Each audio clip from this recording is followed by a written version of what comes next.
हाँ जी, एक सवाल दिया था बस। फिर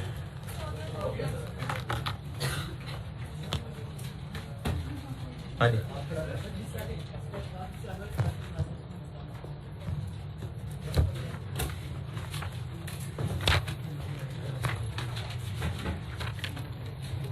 जी बताएं। मैंने 8 तो नहीं कहा था करने को। अच्छा, रिक्वायरमेंट बी, हाँ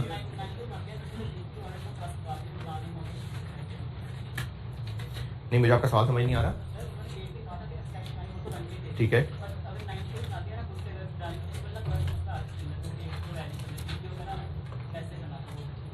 यानी अगर आप खुद से कह रहे हैं कि 9 के बनाए तो कैसे होंगे?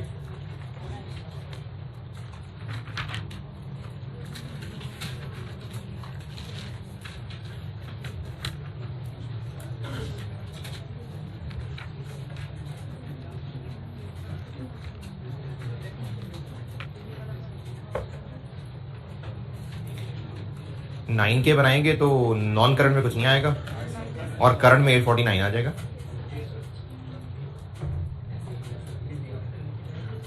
करंट में 849 आ जाएगा बस। बस बैलेंस शीट पूछो।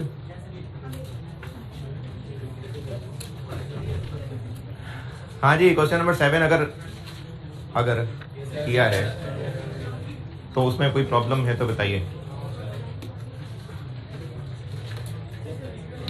है बीपीओ कहाँ? नहीं तो हमने 849 लिखा तो है ना यार। वो 9,60,000 पे होगा तो ये खत्म होगा ना। बीपीओ की पीवी शामिल है ना इसके अंदर। क्या इस सवाल में यूजीआरबी किधर है?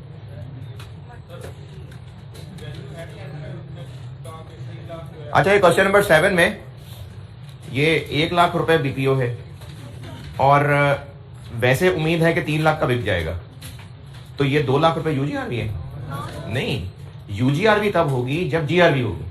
और ये जीआरबी यूजीआरबी कॉन्सेप्ट अभी मैं आज कराऊंगा। यूजीआरबी जीआरबी ये चीज ही तब है जब लेसर को एसेट वापस मिलना है और उसने मार्केट में बेचना है जाके। इस सवाल में लेसर को एसेट वापस आना है, क्यों नहीं? बीपीओ है। जब लेसर को वापस ही नहीं आना तो फिर जीआरबी यूजीआरबी है ही नहीं।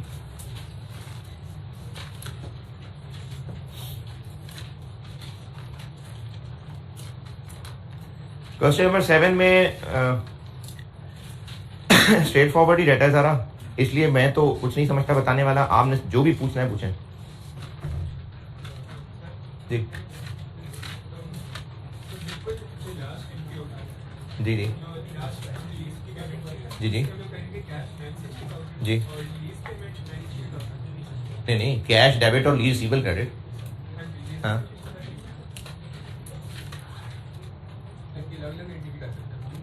सेम डेट पे हो रही है ना, तो 960 ही है। अलग अलग करनी है अलग अलग कर दें, 860 अलग कर दें, 1 लाख अलग कर दें। क्वेश्चन 7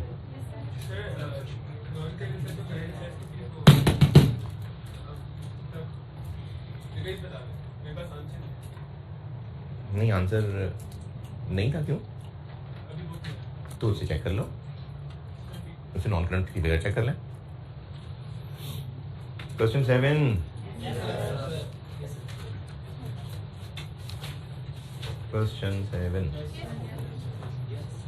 कोई इतराज परेशानी नहीं किया? नहीं, कोई मसला नहीं।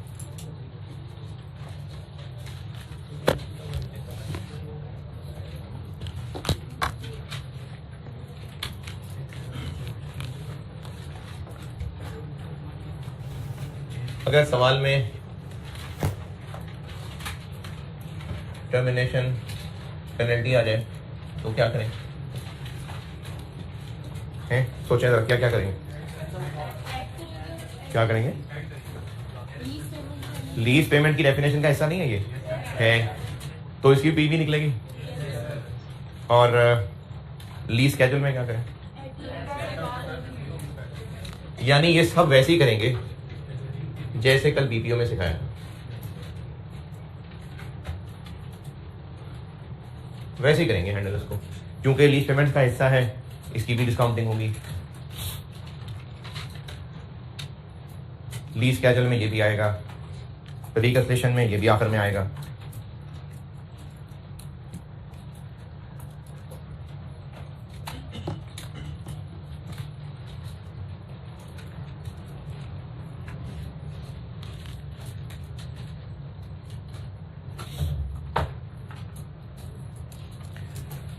हो गया।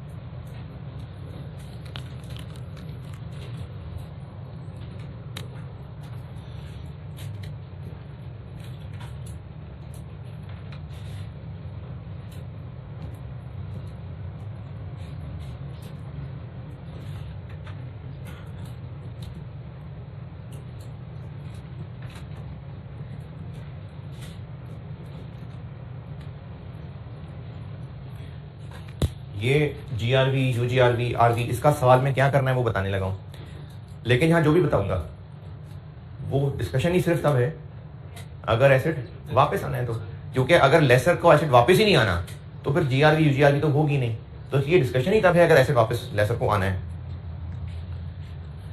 या इसको उलट अगर कहूँ तो ये बातें रेलिवेंट ही नहीं है, रेलिवेंट ही नहीं है अगर एसेट लेसी ने रख लेना है, यानी BPO हो, वैसे ही लिखा ओनरशिप ट्रांसफर हो जाएगी, तो फिर ये डिस्कशन ही नहीं है।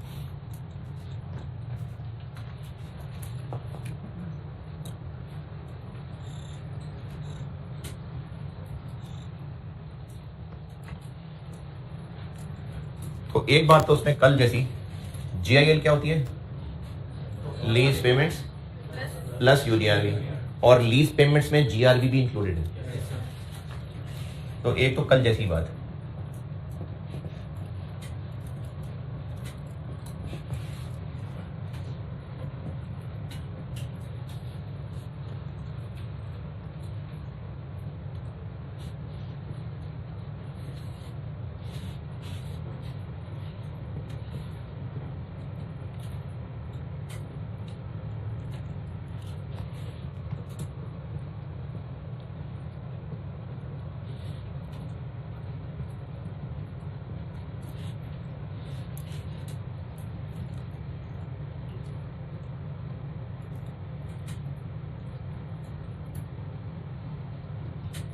तो एक तो हो गई कल जैसी बात कि जब GIL की PV निकाल रहे होंगे तो इन दोनों को फिर डिस्काउंट करना नहीं बोलना, क्योंकि ये GRV भी और UGRV भी ये दोनों GIL का हिस्सा है, और हम लोग NIL अगर GIL की PV वाले तरीके से निकाल रहे हैं तो इन दोनों की भी डिस्काउंटिंग करनी है। जैसे कल सवाल करते हुए कुछ लोग BPO को डिस्काउंट करना भूल गए, तो इसको ये लिखने का मकसद ये है कि नहीं भूलना, ये GRV और UGRV की भी डिस्काउंटिंग करनी है।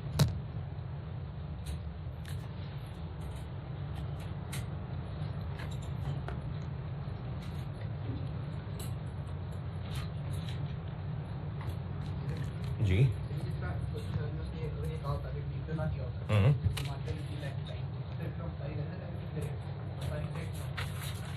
क्वेश्चन नंबर 7 में अगर BPO ना दिया होता तो फिर ये RV भी ना दी होती, और अगर दी होती तो फिर कुछ ना कुछ इशारा ऐसा मिल जाता कि ये ऐसे वापस आना है, कुछ ना कुछ हिंट मिल जाता।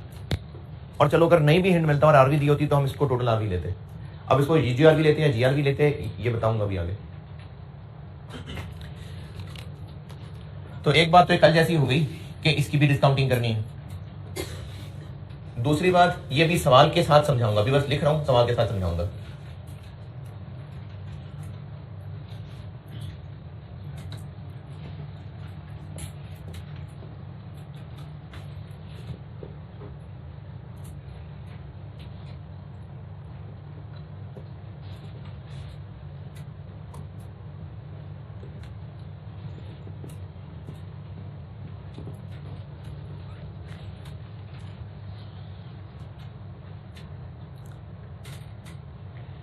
लीज कैजुअल के बिल्कुल एंड पे जीरो नहीं होगा, कल तक जितना पढ़ा था उनमें एंड पे जीरो हो जाता है, ये एंड पे जीरो नहीं होगा, टोटल आगे बच रही होगी।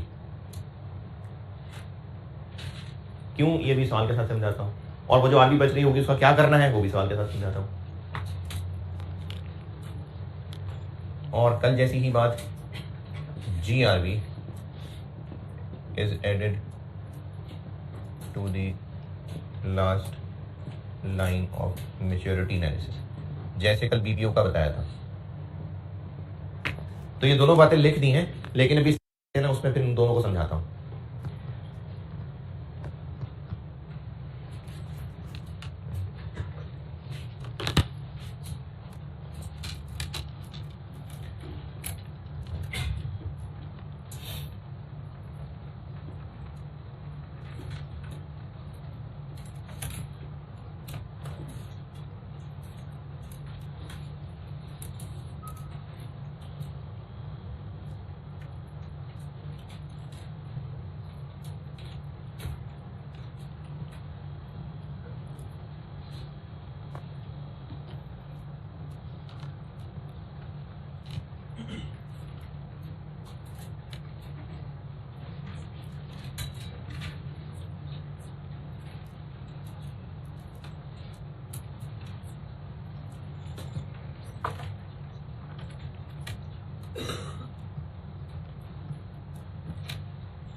ठीक है, वो नोटेड।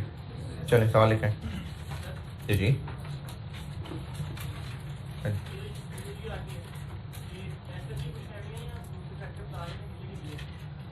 नहीं, खुशफहमी नहीं है ये। जैसे किसी भी एसेट की आरवी एस्टिमेट होती है, तो ये आरवी है, एक्सपेक्टेड आरवी, तो मार्केट के हालात के हिसाब से ही होती है। वो तो रिकवरेबल अमाउंट भी अनसर्टेन होती है, वो तो एनआरवी भी अनसर्टेन होती है।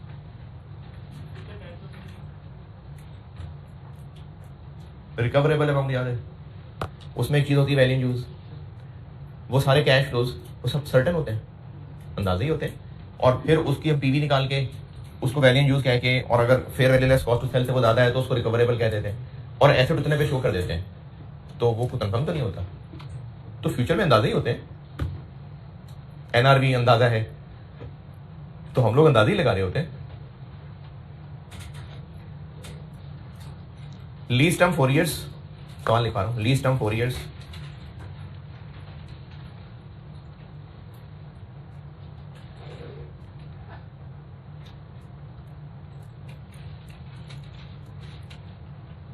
इम्प्लिसिट रेट 12%, 12%,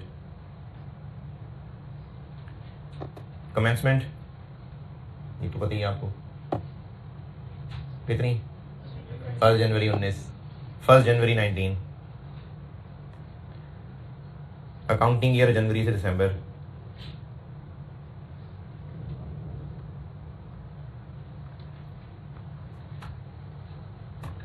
इम्प्लिसिट रेट बता दिया,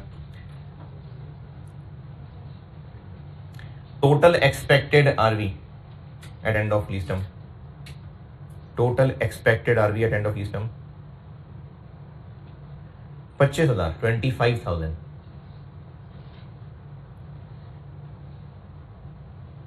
20,000 of this amount, 20,000 of this amount is guaranteed by lessee.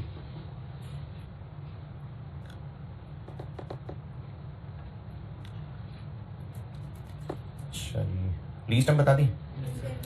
अच्छा, लीज टर्म हो गई, RB, implicit rate, date, rental लिखे नहीं, lease rental 60,616, 60,616, 60616, payable at end of every year, payable at end of every year.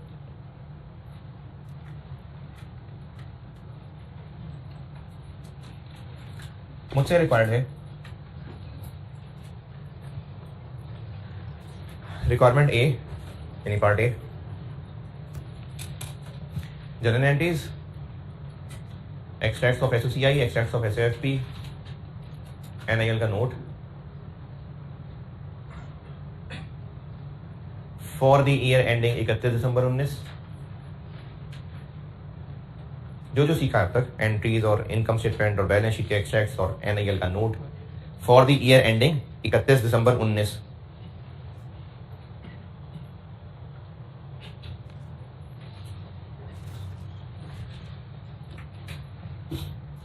और requirement B है general entries at end of lease term if journal entries at end of lease term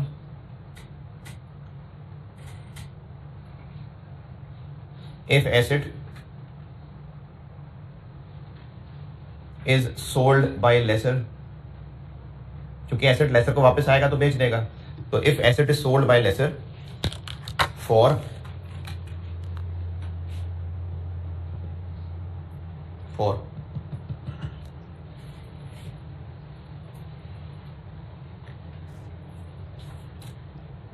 14,000,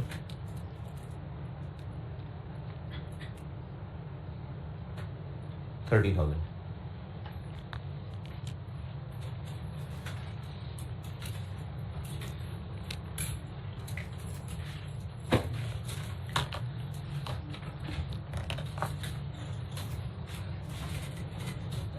जी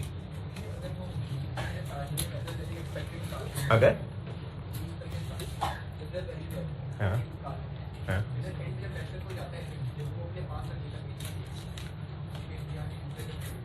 वो भी मैं आखिर में entries करता हूँ ना, फिर पूछिएगा याद से। एंट्रीज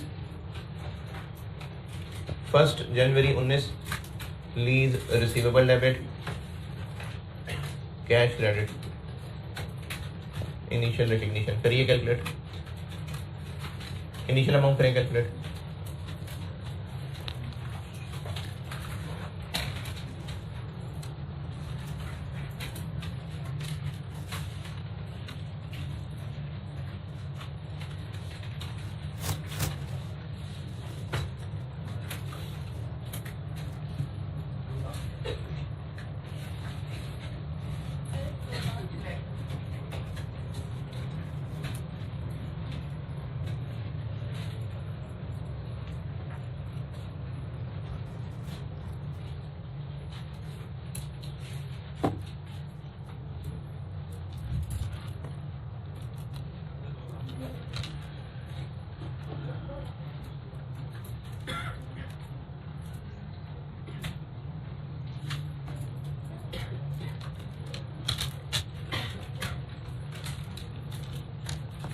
हाँ जी 2 लाख, बिल्कुल ठीक है 2 लाख।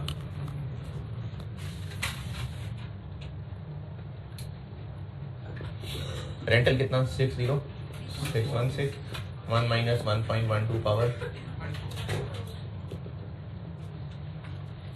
फिर जीआरबी 20। अच्छा जीआरबी और यूजीआरबी दोनों को डिस्काउंट करना है, तो बेशक ऐसे कर लें।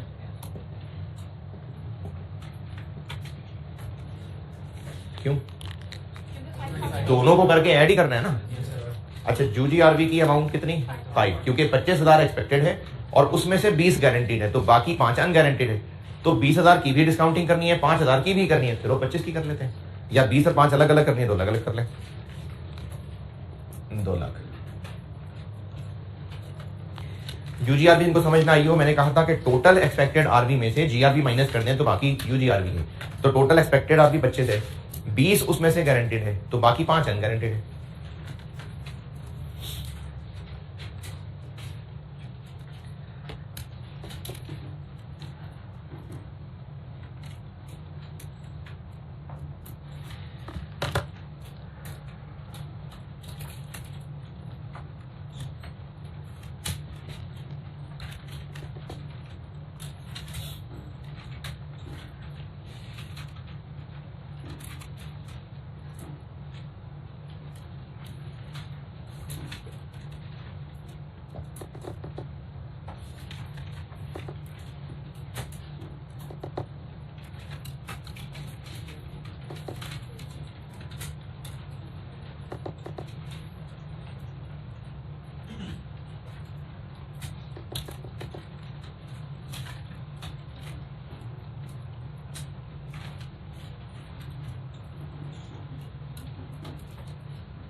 अच्छा, जो लोग कल थे शाम में, कुछ 8-10 शक्लें मुझे लग रही थी, मैं एक बात सोच रहा था कि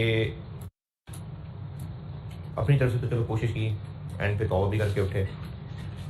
जितने लोग बैठे हुए थे और गुमान यही है कि हाँ अल्लाह से माफ़ी भी मांगी होगी और तौबा करके उठे होंगे, आप एक मज़े की बात सोचिएगा, अल्लाह चाहते थे कि आप ये करें, और जो यहाँ पहुँचा, ये नहीं है कि जो नहीं पहुँचा वो उसकी नहीं होगी, लेकिन जो यहाँ पहुँचा, हो सकता है उनमें से कोई ऐसा हो जो ना आते आते अचानक आ गया हो सकता है कोई ऐसा हो जिसने कोई और काम करना हो, फिर सोचा हो चलो यार यहाँ चलते हैं। तो ये जो भी जितने भी लोग यहाँ मौजूद थे, और अगर वो वाकई दुआ करके अल्लाह से माफ़ी मांग के उठे, तो मेरा गुमान तो यही है कि माफ़ होके उठें, माफ़ कर दिया अल्लाह ने। ये ऐसे ही इस तरह के ना अल्लाह मुख्तलिफ बहाने ढूंढते हैं। और जो लोग नहीं थे, तो मैं एक दो चीज़ें दोबारा अर्ज़ कर दूँ।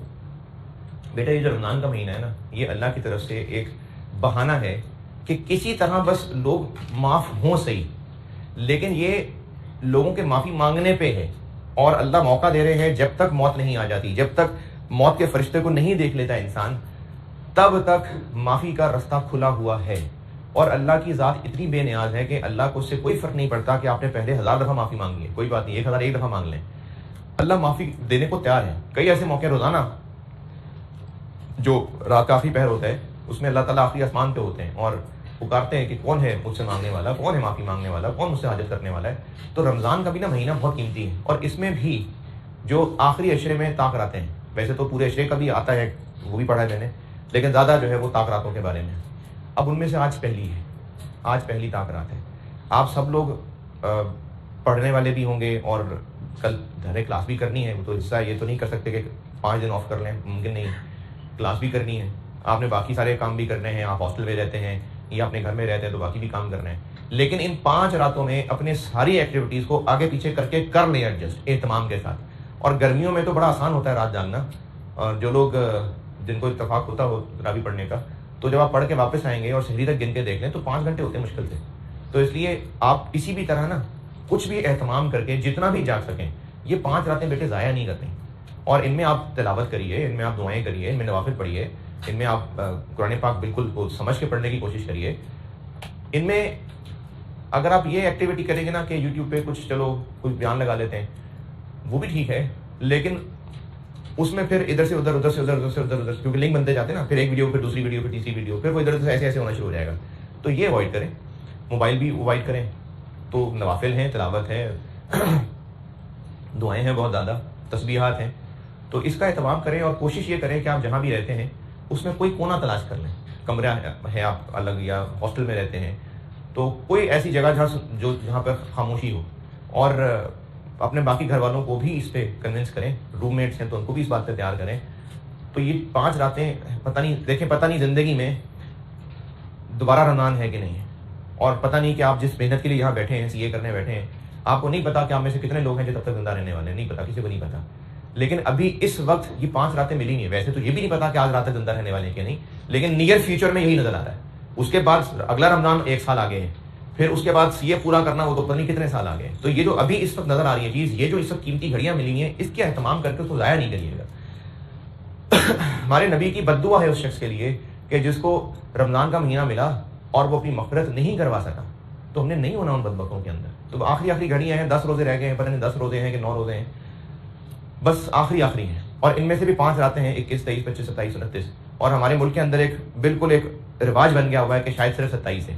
तो ऐसी बात नहीं है, ये आखिरी 5 रातों में इसको तलाश करना है। वैसे तो आखिरी पूरे अशरे के अंदर ही है, लेकिन ज़्यादा तमाम ताक रातों का है।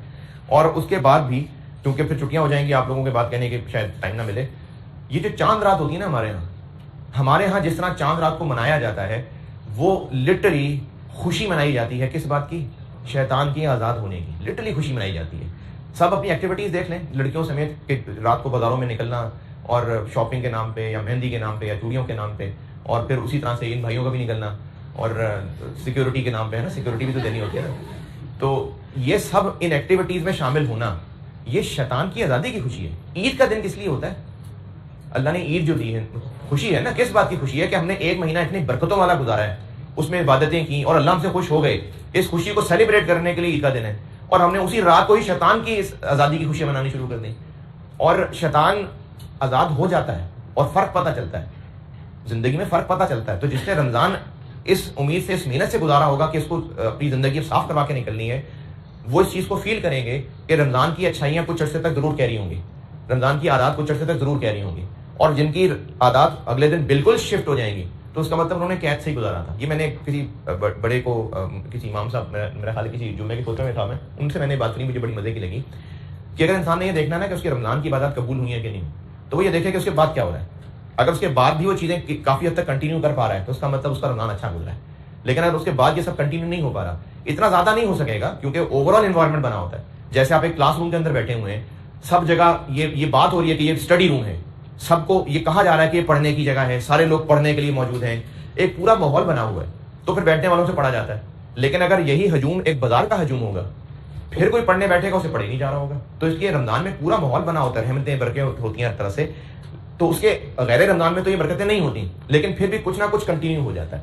तो इसलिए ये जो रमज़ान का महीना है, और ख़ास तौर पे जो आखिरी रात जिसको हम चांद रात कहते हैं, इसकी भी हम जिस हद तक हो सके उसकी हिफाजत करें। क्योंकि चांद रात में ना जिन हालात, जिन हरकतों में अमूमी लोग पड़ जाते हैं, और जिनको फजर की नमाज़ों का अल्लाह ने तौफीक दी हुई है, तो वो शव्वाल, पहली शव्वाल जो ईद का दिन है, उस दिन की फजर की नमाज़ पढ़ेंगे मस्जिद में, तो उनको बहुत वाज़ेह फ़र्क नज़र आ जाएगा कि जस्ट एक दिन पहले जो अंदर हॉल भरा होता था, बाहर सहन भरा होता था, अगले ही दिन बिल्कुल बैक टू नॉर्मल, एक सफ डेढ़ सफ, बिल्कुल बैक टू नॉर्मल।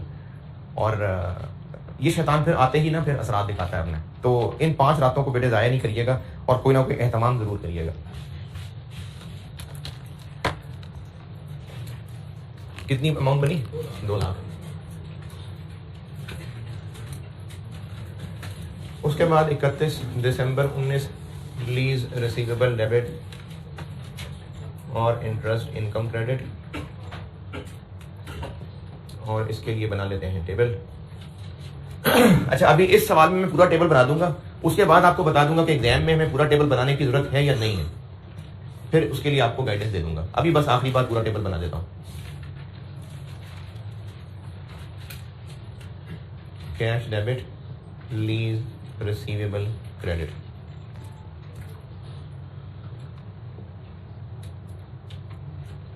कितना कैश मिला? 60616।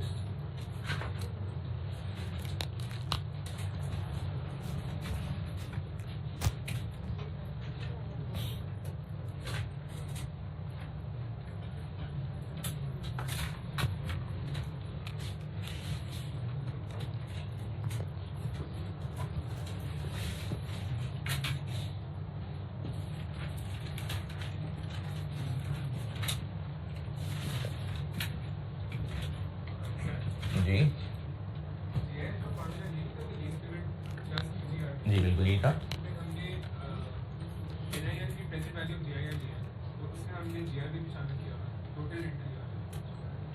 जीआरबी को किया हुआ है, टोटल आरबी ली है। जीआईएल इज इक्वल टू, ठीक है। लीज पेमेंट्स में क्या क्या शामिल है? रेंटल्स हो गए, ठीक है, और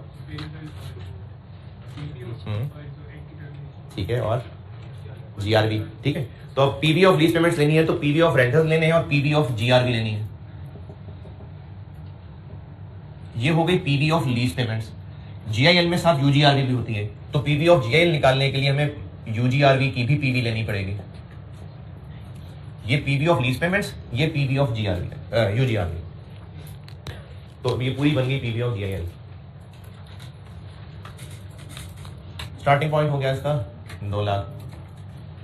31 दिसंबर 19, 24,60,616, 163384।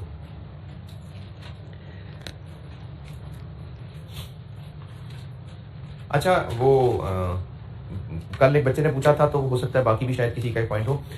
उस बच्चे ने पहले किसी और टीचर से पढ़ा हुआ था, और इस टेबल से ना डिफरेंट टेबल सीखा हुआ था। तो अगर आपने कुछ टॉपिक्स किसी और टीचर से पढ़े हुए हैं और आप उनमें बिल्कुल पक्के कंफर्टेबल हैं और आपको वो अच्छे टॉपिक आते हैं, और आप उनको दोबारा मुझसे ना भी पढ़ते फिर भी आप उन पर पूरे कॉन्फिडेंट हैं, फिर तो आप बिल्कुल वो टॉपिक चला लें, कोई मसला नहीं। जैसे आपने सीखा हुआ है और जिस तरह से आप उन पर कंफर्टेबल हैं आप बिल्कुल कर लीजिए, कोई मसला नहीं। लेकिन अगर वो कच्चा कच्चा था और अभी वो पूरा एग्जाम लेवल में आप नहीं समझते कि उसके काबिल हैं और अब आप मुझसे पढ़ रहे हैं, तो फिर कंफ्यूज रहेंगे। फिर आप वो कच्चा कच्चा भी साथ रख रहे होंगे, इधर से मैं पका रहा हूँ तो हांडी में चढ़ाया कुछ और, तब पकाने की कोशिश और हो रही होगी, तो फिर ना आप कंफ्यूज हो जाएंगे। तो या तो आप जो पहले पढ़ा था बिल्कुल उसको फॉलो कर लें पूरी तरह, कोई मसला नहीं, जय दफा करें जाके, मैं कुछ नहीं कहूँगा। लेकिन अगर आप इधर पढ़ रहे हैं और जो पहले पढ़ा था वो बिल्कुल पक्का नहीं है, तो फिर बेटे कच्चे की वजह से ना कंफ्यूजन बढ़ जाएगी, क्योंकि मैं बोर्ड पे और तरह से बातें कर रहा हूँ, आप और तरह से सोच रहे होंगे और फिर दोनों को मिलाने की कोशिश कर रहे होंगे, फिर गड़बड़ होगी। तो जिन्होंने पहले पढ़ा हुआ है, बेशक पूरा पढ़ा हुआ है, बेशक रिजल्ट से पहले तक पढ़ा हुआ है, जिन्होंने और वो उस पर पूरी तरह से कंफर्टेबल हैं, तो आप बेशक कंटिन्यू करिए, बेफिक्र होकर, आपके सर ने यकीनन सही पढ़ाया होगा, आप उसको कंटिन्यू करिए। लेकिन अगर वो कंफर्टेबल नहीं है, उसको अच्छी तरह पक्का पक्का याद नहीं कर चुके, फिर उसको डिलीट करें और फिर ये जीरो से मेरे से पढ़ें। मिक्स करके चलेंगे तो फिर परेशानी होगी। अगली लाइन 31 दिसंबर 20 163 384 19 बड़े 606 12274। 31 दिसंबर 21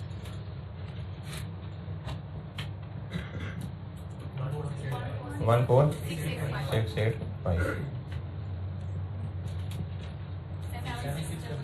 अच्छा, मैंने ना ये फॉर्मेट इस तरह चलाया है क्योंकि यही फॉर्मेट मैंने आगे फाइनेंशियल इंस्ट्रूमेंट्स में भी यूज करना है, same date, opening balance, interest, payment, closing balance. यही फॉर्मेट मैंने कुछ जगहों पर रेवेन्यू IFRS 15 उसमें भी यूज करना है, इसलिए मैंने आपको यही फॉर्मेट इस तरह से चला दिया। ज़बानी बता रहा हूं, अगर किसी को समझ आ जाए तो करना चाहे तो ये कॉलम वाइड हो सकता है, ये वाला ये वाइड हो सकता है, यहां पर सिर्फ बैलेंस लिख लें और स्टार्ट 2 लाख से किया। अगली लाइन जब कर रहे होंगे, जैसे ये कर रहे हैं, तो इसका ओपनिंग क्या है, ये एक लाइन ऊपर ये वाला।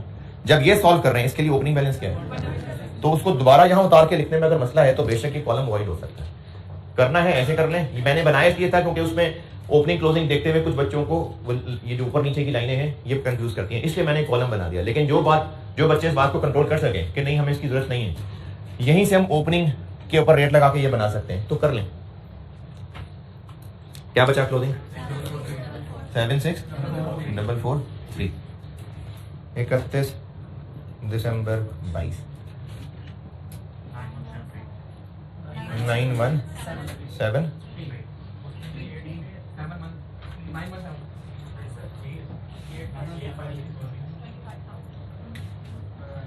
20।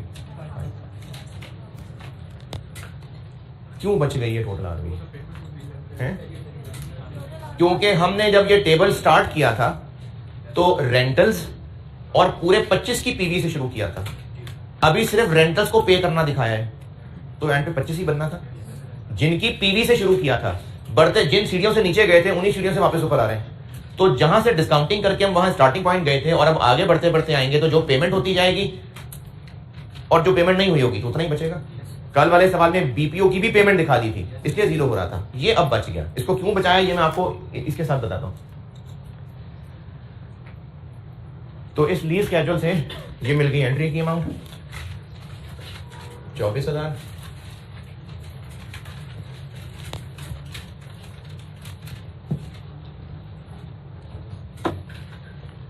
एक्सट्रैक्ट्स SOCI SFT के रिक्वायर्ड थे,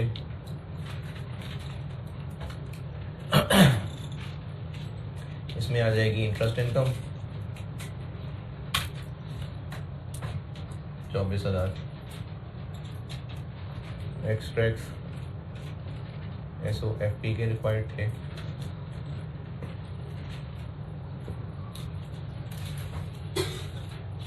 lease receivable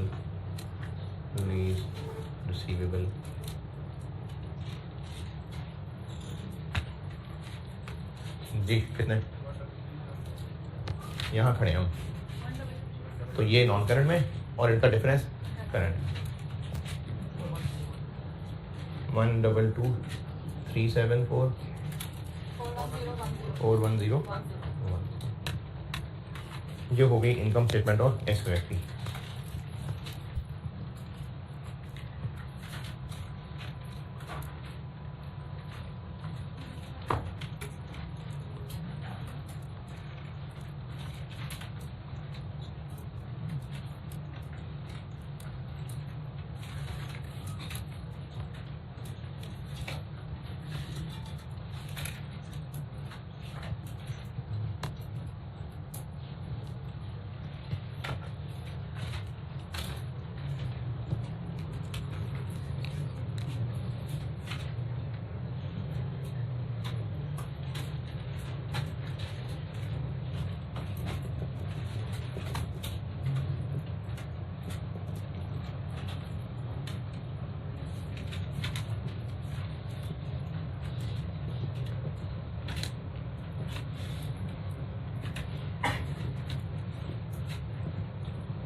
ji R B guarantee R B given by यहाँ खड़े हम, कितने रह गए बाकी? 3।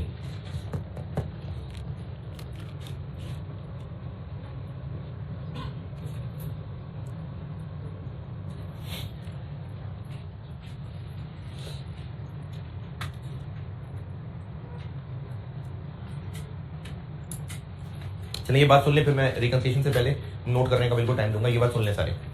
हम लोग यहाँ पर क्या बता रहे हैं? लीज पेमेंट्स या GIL? Lease payments. Lease payments में सिर्फ रेंटल है? नहीं, रेंटल के साथ जीआरबी वगैरह भी है। तो हमें फिर जीआरबी भी यहीं पर कहीं बतानी पड़ेगी। कहां पर?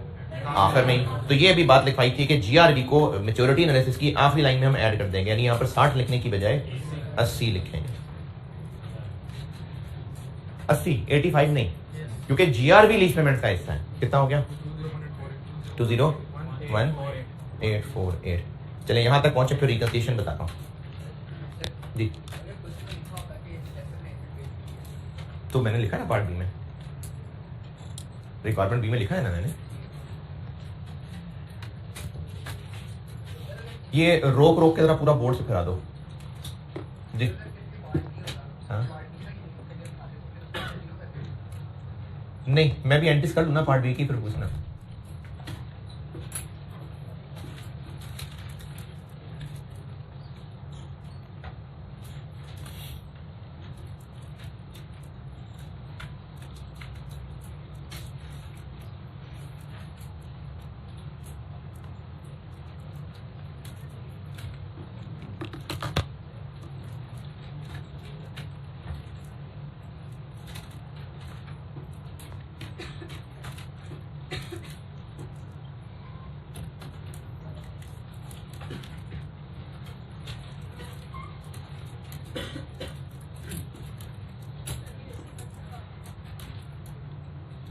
ये ऊपर करना है।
हाँ जी, यहां तक नोटेड। रिकंसिलिएशन।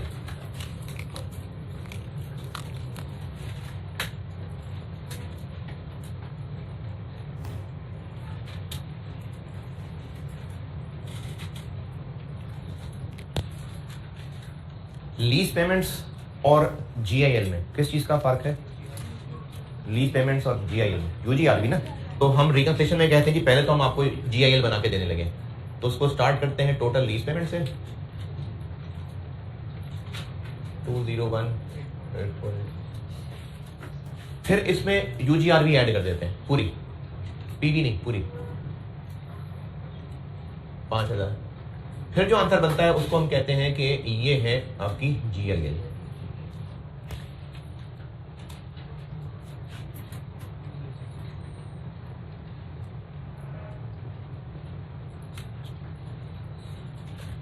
फिर हम लिखते हैं यहां पर नेट इन्वेस्टमेंट इन लीज, और ये क्या फिगर होती है? जो ईयर एंड का क्लोजिंग लेजर का बैलेंस है। क्लोजिंग लेजर का बैलेंस यानी अगर पेमेंट इन एरियर्स है फिर तो ये ठीक है, एडवांस है तो वो एक्रूड इंटरेस्ट भी लेना पड़ेगा। तो यहां पर क्या है? 163384, और इसको करेंगे बैलेंस, तो ये बन जाएगा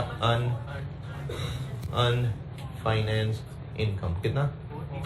43464। और नॉलेज करीम ने आपको बताई थी कि ये है असल में वो अमाउंट जो कल को मिलना है इंटरेस्ट और अभी हमने अर्न नहीं किया हुआ, इसलिए इसको अनअर्न फाइनेंस इनकम कहते हैं। ये होती है रिकंसिलिएशन।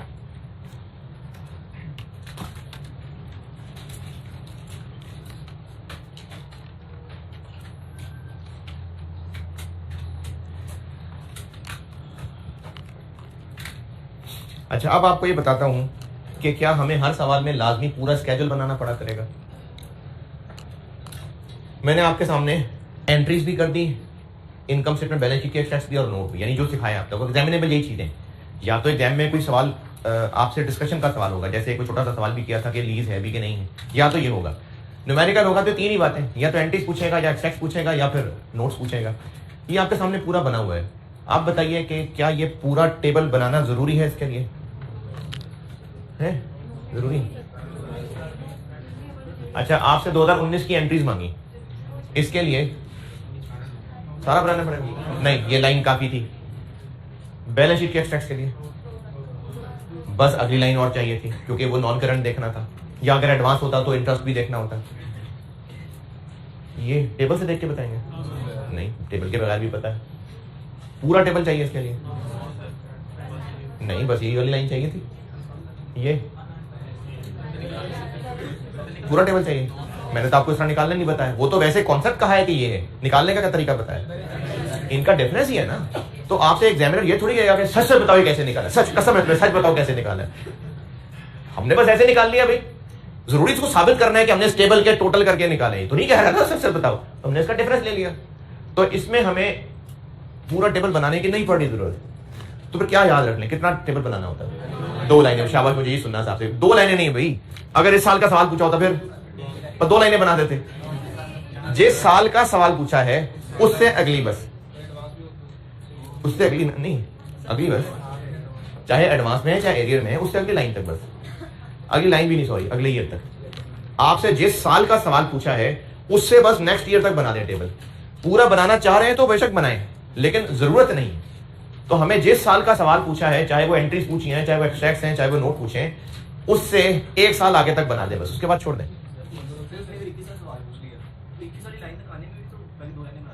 हाँ, तो इसलिए तो ये कह रहा हूं ना कि 2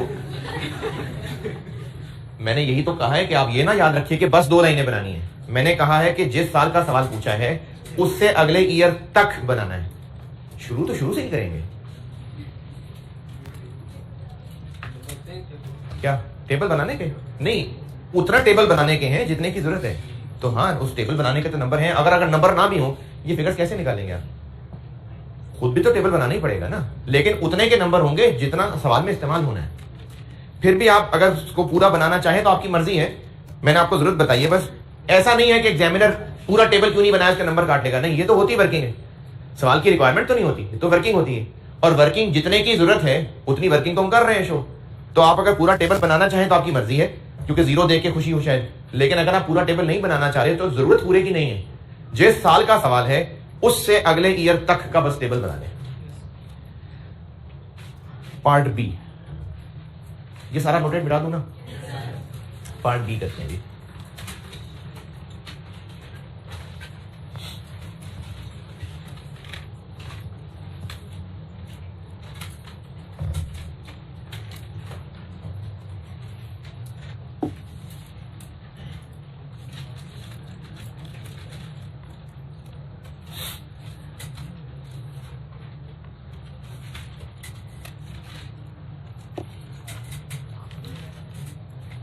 जब लीज टर्म खत्म हो जाएगी तो लेसर की बुक्स में लीज रिसीवेबल अकाउंट का सीडी बैलेंस क्या आ रहा होगा? इस सवाल की बात कर रहा हूं। 35,000 आ रहा है जीआर में, टोटल आरवी आ रही है भाई, टोटल है। ये जो हमने टेबल बनाया भाई असल में लीज रिसीवेबल का अकाउंट ही एक तरह से। तो जब लीज खत्म हो जाएगी तो लेसर की बुक्स में लीज रिसीवेबल के अकाउंट का बैलेंस कितना आ रहा होगा? Total RV. लीज खत्म हो गई, एसेट लेसी रख लेगा? नहीं, वापस करेगा। इस सवाल की बात कर रहा हूं, वापस करेगा।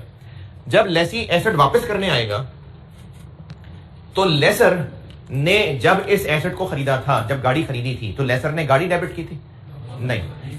अब वो एसेट वापस आ गया लेसर के पास, अब वो उसकी गाड़ी है, तो अब वो अपना पीपीई डेबिट करेगा। 31 दिसंबर 22 को जब एसेट रिटर्न हो जाएगा तो अब वो अपना एसेट पीपीई डेबिट करेगा।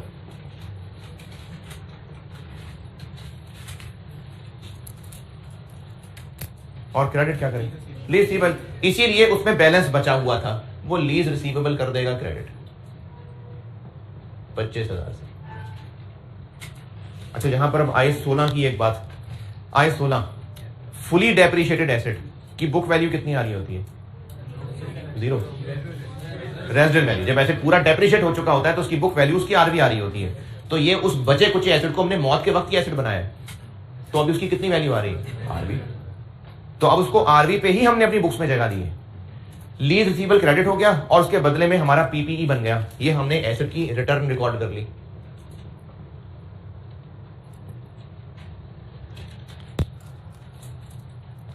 अगर ये एसेट लेसर ने आइंदा बेचने का इरादा ना किया होता, लेसर कहता मैं अभी इसको खुद इस्तेमाल करूंगा, बची कुची गाड़ियां खुद ही चलाऊंगा ऑफिस में, तो अब से ऑनवर्ड क्या होता?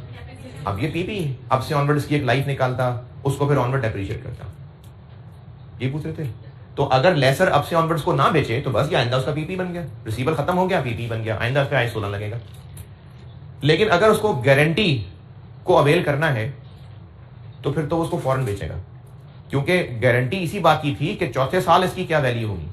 अगर लेसर इसको और 2-3-4 साल और चलाए, उसके बाद जाके लेसी को फोन करे भाई तुमने तो गारंटी दी थी इतने का बिकेगा, फिर नहीं है वो गारंटी। तो या तो लेसर इसको रख के खुद यूज कर ले, तो आइंदा से अब ये उसका पीपी बन गया, रिसीवेबल खत्म। लेकिन अगर वो इसको अभी बेच देता है, चलो बेच देते हैं, पहला सिनेरियो कितने का बेचा? 14,000 का। लेकिन लेसर को 14 नहीं पूरा 20 मिलेगा। क्यों?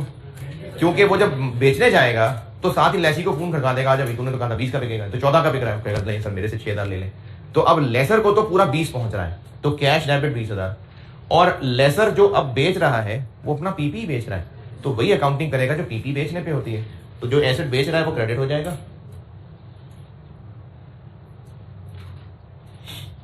कितने से? 25, और इसको हो गया नुकसान 5,000, ये हो गया लॉस ऑन डिस्पोजल। ये एसेट बेच दिया,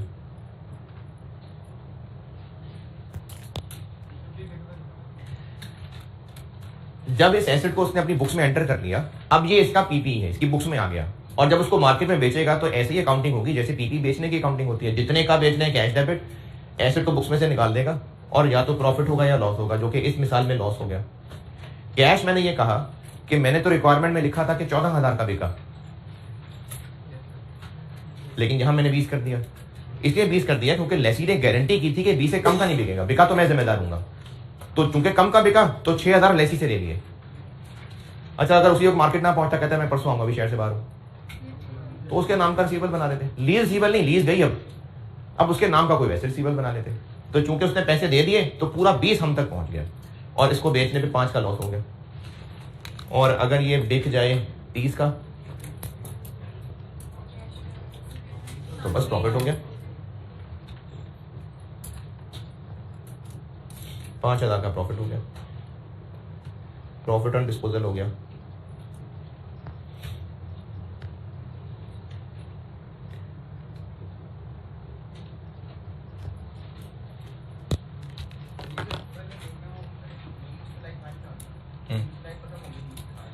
यूजफुल लाइफ जरूरी नहीं कि खत्म हुई हो, क्योंकि लीज टर्म यूजफुल लाइफ से कम भी हो सकती है ना। हाँ, नहीं, यूजफुल लाइफ जो उसने अंदाजा लगाया था, तो अगर वो खत्म हुई है तो यूज नहीं करना तो खत्म हुई है ना, बस सब खत्म है ये एसेट। लेकिन अगर यूज करनी है मजीद, तो फिर अब उस नई यूजफुल लाइफ और अब एक नई आरवी I-16 उसके साथ में डेप्रिशिएट होने लग जाएगा। जी,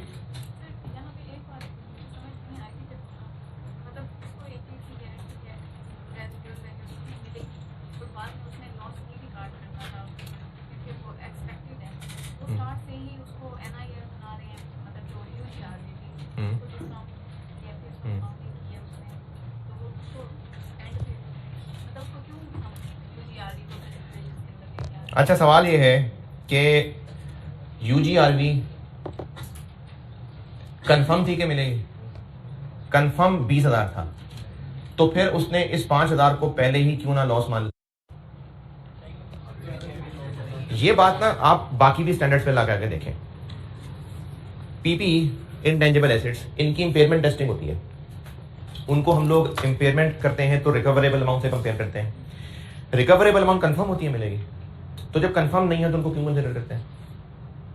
क्योंकि बात सिर्फ कंफर्म होने की नहीं है, एक्सपेक्टेशन पे चलता है सारा कुछ।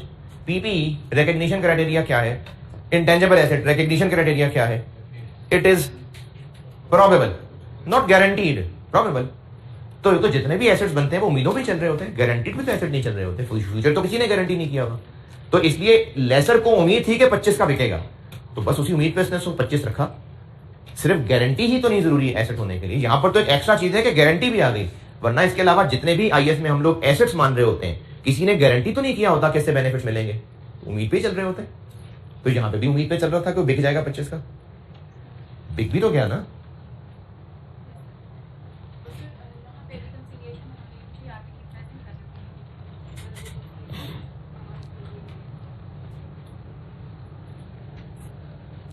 यूजीआरबी की प्रेजेंट वैल्यू क्यों नहीं ली?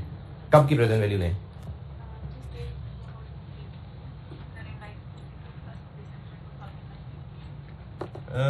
असल में ना वो फिगर निकाली नहीं जा सकती, क्योंकि ये जो इस वक्त यहाँ इंटरेस्ट वगैरह सब शामिल है, ये जो 163 है। अच्छा, ये मैं सवाल दोहरा भी देता हूँ। सवाल ये है कि पूरी यूजीआरबी यहाँ पर क्यों ऐड की, उसकी पीवी क्यों नहीं लिखी? तो वो जो 201848 है, क्या ये पीवीज हैं? ये पीवीज तो नहीं है, ये तो सिर्फ रेंटल्स की अमाउंट है। तो फिर यूजीआरबी की पीवी क्यों ऐड करते हैं इसमें? हमने यहाँ जीआईएल लिखी है ना, ये पीवीज तो नहीं है। प्रिंसिपल पोर्शन तो ये था, इसको तो नहीं तोड़ा यूजीआरबी जीआईएल वगैरह में, जीआरबी में। ये पूरे रेंटल हैं, तो उसके साथ पूरी की पूरी यूजीआरबी ऐड होनी थी, पीवी क्यों ऐड होनी थी? और पूछें से फिर मैं इससे आगे चलूँ जी। लेसी ने एस्टीमेट की। अच्छा चलो पूछो सवाल, दोबारा बोलिए। अरे एसेट लिए का यूजफुल लाइफ से क्या ताल्लुक है? लीज टर्म है ना, 5 साल लीज टर्म है, ठीक है। क्यों कर रहा है वो वापस? नहीं तो लीज टर्म 5 है तो नहीं वापस कर सकता ना, 5 में नॉन कैंसिलेबल है। अगर वापस कर रहा है तो उसे पैसे लेंगे सारे हम। अजीब सा है, ये ना भी कहते तो मैं ये ज्यूम करता। बोले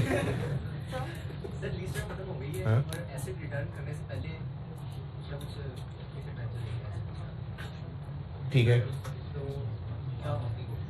यानी एसेट ही जाया हो गया, सैलाब में बह गया, एसेट ही बेकार हो गया।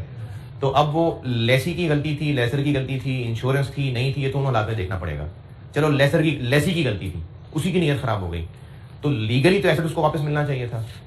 अब लेसर कोर्ट में जाएगा और उसके खिलाफ केसेस चलेंगे, ये हम लोग IAS 37 में पढ़ेंगे। क्लेम होगा, मिलना है नहीं मिलना है, हाँ जी मिलना है, वकील कहेगा मिलना है, कंफर्म मिलना है, तो फिर हमें उसके नाम का एक रिसीवर बना लेंगे कि हमने उससे इतने पैसे लेने हैं। वो तो देखना पड़ेगा ना सिचुएशन क्या है, वो तो कोर्ट का क्लेम देखना पड़ेगा कि किस हद तक, जैसे इंश्योरेंस क्लेम होता है, ये तो मामले लड़ाई की तरफ चले जाएंगे कि कितने पैसे हम उससे ले सकते हैं, तो वो एक क्लेम रिसीवेबल डेबिट हो जाएगा, फिर एसेट हो गया।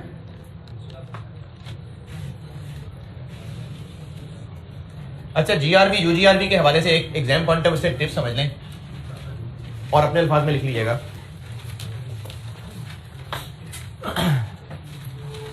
ये 3 वैल्यूज हैं टोटल, जीआरबी और यूजीआरबी, इन तीनों का आपस में रिलेशन है, यानी टोटल है जीआरबी और यूजीआरबी का प्लस। हमें इन दोनों की जरूरत पड़ रही है ना सवाल में, ये देखिए यूजीआरबी ऐड हो रही है, जीआरबी यहां पर आ रही है, तो हमें इन दोनों की जरूरत है। 2-3 सिचुएशन बता रहा हूं, अगर लिखना चाहें लिख लीजिएगा, अगर आपको लगे कि तो अंडरस्टूड सी बात है, लिखने की क्या जरूरत है तो ना लिखना। सवाल में जीआरबी का जिक्र है और टोटल आरबी का जिक्र है, यूजीआरबी निकाल सकते हैं, शाबाश जबरदस्त। जीआरबी का जिक्र नहीं है, टोटल का जिक्र है, यूजीआरबी का जिक्र है, जीआरबी भी आ जाएगी, कमाल हो गया। अब बस सिर्फ जीआरबी पता है और किसी का जिक्र ही नहीं है, तो बस फिर टोटल भी यही होगी। इसी तरह बस इसका जिक्र है तो टोटल भी यही होगी। अगर जीआरवी यूजीआरवी दोनों हम किसी तरह फाइंड कर सकते हैं तो फिर तो कर सकते हैं, नहीं अगर जिक्र ही सिर्फ एक का है तो फिर दूसरी नहीं है, फिर जीआरवी नहीं है। देखिए शुरू से सुने, अगर आपको इन तीन में से दो पता है तो फिर तीसरी निकल सकती है ना। ये तो सिंपल बात होगी कि तीन में से दो पता है तो तीसरी फाइंड हो सकती है। बता मैं ये रहा हूं कि आपको अगर एक ही पता है तो बस फिर दूसरी नहीं है, ये बता रहा हूं। अगर सिर्फ यूजीआरवी का जिक्र है और है ही नहीं जीआरवी तो फिर नहीं है जीआरवी। अगर सिर्फ जीआरवी का जिक्र है, यूजीआरवी निकल ही नहीं सकती तो बस फिर नहीं है यूजीआरवी। ये कहा है मैंने। टोटल पहले इतनी बात तो लिखे ना, अगर लिख रहे थे तो।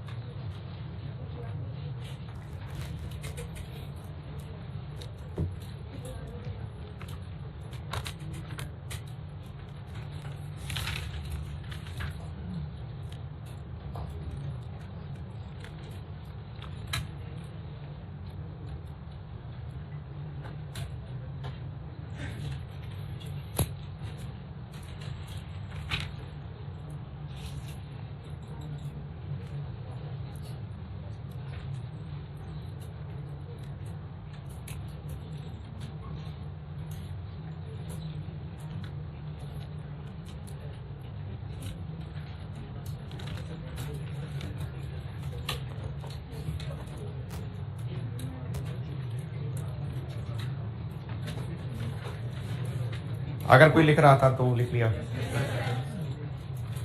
अच्छा, अगर पता चल रहा है कि एसिड वापस आना है, लिखा हो सवाल के अंदर कि एसिड वापस आना है और बस टोटल आरवी नहीं है, नहीं पता कि जीआरवी है या नहीं है, तो बस फिर जीआरवी नहीं है। जब तक आपको खुद कह नहीं रहे ना कि गारंटी है, तब तक खुद ही से गारंटियां नहीं अज्यूम कर लेंगे। अगर एसिड वापस आना है और बस टोटल एक्सपेक्टेड आरवी दी है और जीआरवी नहीं का, तो बस फिर सारी यूजीआरवी, खुद से गारंटी नहीं अज्यूम कर लेंगे। एक आसान सा सवाल होमवर्क ले लें, वही यूजीआरवी है। अगर ये बीपीओ का सेंटेंस ना लिखा होता तो शायद फिर ये इशारा मिल जाता कि एसिड वापस हो जाना है, तो फिर ये पूरा 3 लाख यूजीआरवी होता। एक सवाल है जी आसान सा, ये question number 11 autumn 14 question 11 Galaxy leasing limited, ये कराइएगा। Question number 11 Galaxy leasing Limited autumn 2014, ढूंढ ही लेंगे यार क्वेश्चन नंबर 11। अच्छा भाई पेज 333 है, 333 राइट साइड पे आएगा। Question number 11 Galaxy leasing limited, ये होमवर्क है। कल मैं आपको ना फिर इम्प्लिसिट रेट और रेंटल कैलकुलेशन और ये चीजें बताता हूँ।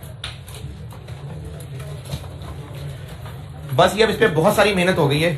अब आगे डीलर लेसर कराना है 1 दिन में और लेसी पे तकरीबन को 2 दिन लगाने हैं। ये इतनी सारी मेहनत जो यहाँ की है ना, ये फिर आगे इस्तेमाल होनी है डीलर लेसर में।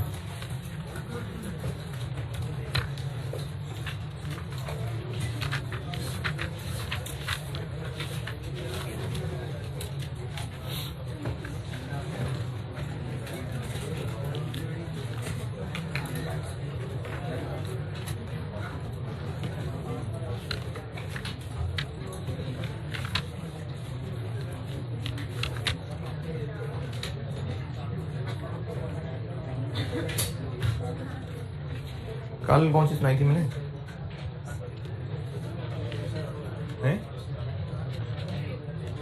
रिश्तेदारों वाली कल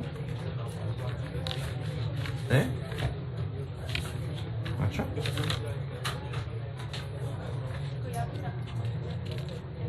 चलिए,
अच्छा जी, अगला टॉपिक सिला रहमी वाली बात हो गई पूरी। अगले टॉपिक में से कोई एक दो ही आप तक पहुंचा सकूंगा, अभी तो आप बच्चे हैं नन्हे मुन्ने से, तो अभी आप उस फेज में पहुंचे नहीं, इसलिए आपको भी क्या उसके बारे में नसीहत करें। लेकिन चलें, जब आप पहुंच जाएंगे और शादीशुदा ज़िंदगी गुजार रहे होंगे, तब के लिए नसीहत याद रखें। और अगर अपने घरों के अंदर अभी आप एक मामला देखते हैं तो उसके लिए आप अपने भाइयों को, स्पेशली बहनोई को खैर क्या कहेंगे, भाइयों को ही कह सकते हैं। इब्ने माजा 1978। बल्कि उससे पहले एक चीज़ समझाता हूँ। देखिए, जो अल्लाह ने मियाँ बीवी का रिश्ता बनाया ना, हमने इस रिश्ते से बहुत सारी इनसिक्योरिटीज़ हमारे माशरे के अंदर ये हो गई कि जो शौहर है वो अगर बीवी के आराम का ख्याल करेगा या मोहब्बत का इजहार होगा, खुशियों का इजहार होगा, तो कई इलाकों के अंदर उसको मायूब समझा जाता है। कई ऐसे इलाके हैं जहाँ पर मियाँ बीवी साथ घूमने नहीं जा सकते, और कुछ ऐसे इलाके हैं कि जहाँ पर इस बात को नापसंद किया जाता है कि अगर वो जो मर्द है वो किसी दूसरे शहर नौकरी करता है, तो इस बात को नापसंद किया जाता है कि उसकी बीवी उसके साथ रहे, उसको ससुराल में रहना पड़ता है, वो बीवी को साथ नहीं रख सकता। ये नापसंदीदा बात है। ये बेकार के इतने फजूल किस्म के हमने अपने माशरे के अंदर ट्रेडिशन बनाई है। तो इस चीज़ को ना मर्दों पे भी असर पड़ता है इस बात का, और वो क्या सोचते हैं या पूरा माशरा क्या सोचता है कि अगर बीवी के साथ अच्छा सलूक होगा तो शायद ये बुढ़ी थल्ले लगा है, शायद ये यानी बिल्कुल ये तो मर्द ही नहीं है, तो बिल्कुल बेकार है, इसको फायदा कोई नहीं। हालांकि हमारा जो दीन है ना, उसका पैगाम ये है, इब्ने माजा 1978, तुम में से रसूलुल्लाह सल्लल्लाहु अलैहि वसल्लम ने फरमाया, तुम में से बेहतर वो हैं जो अपनी औरतों के लिए बेहतर है। और इसी से रिलेटेड एक और है, इब्ने माजा 1977, इससे पिछली, सैयदना इब्ने अब्बास रज़ियल्लाहु ताला अन्हु से रिवायत है कि नबी अकरम सल्लल्लाहु अलैहि वसल्लम ने फरमाया, तुम में से बेहतर वो है जो अपने घर वालों के लिए बेहतर है, और तुम सबकी निस्बत मैं अपने घर वालों के लिए बेहतर हूँ। और आप सबकी सीरत तो ये है कि वो घर में जाके काम में हाथ बटाया करते थे। तो ये हमारे दीन का पैगाम है। देखिए, मियाँ बीवी जो है ना, वो दोनों उस पूरे घर के निज़ाम का हिस्सा हैं। हाँ, अल्लाह ने लीडर मर्द को बनाया है। अगर आपके घरों के अंदर अम्मा लीडर है तो घर में बिगाड़ है, ये सही नहीं है। लीडर अल्लाह ने अब्बा को बनाया है, और जवाब भी अब्बा से ही पूछा जाना है कि उस घर की लीडरशिप तुमने कैसे निभाई है। तो अगर इस लीडरशिप या इस अथॉरिटी का जो रोल मर्द को मिला है, उसको ऐसे ट्रांसलेट कर दिया जाएगा कि नहीं, मुस्कुरा के भी बात नहीं करनी। हालांकि जब मियाँ बीवी दूसरे एक दोनों को देख के मुस्कुराते हैं तो अल्लाह उनको देख के मुस्कुराते हैं। और शैतान के बड़े बड़े वारों में से, बल्कि बड़े बड़े वारों में नहीं, जो उसके चेलों के साथ जब उसकी रिपोर्टिंग होती है तो जो उसकी सबसे बड़ी अचीवमेंट होती है वो मियाँ बीवी के झगड़े होते हैं, मियाँ बीवी की लड़ाई होती है। बल्कि मियाँ बीवी की लड़ाई से याद आया, वो जो मैं उस वक्त चांद रात की बात बता रहा था, एक रमजान थे, पता नहीं 4-5 साल पुरानी बात है, तो उस वक्त चांद डिक्लेयर नहीं हुआ था, यानी 29 रोजे हो गए थे और अभी तक चांद का ऐलान नहीं हुआ था।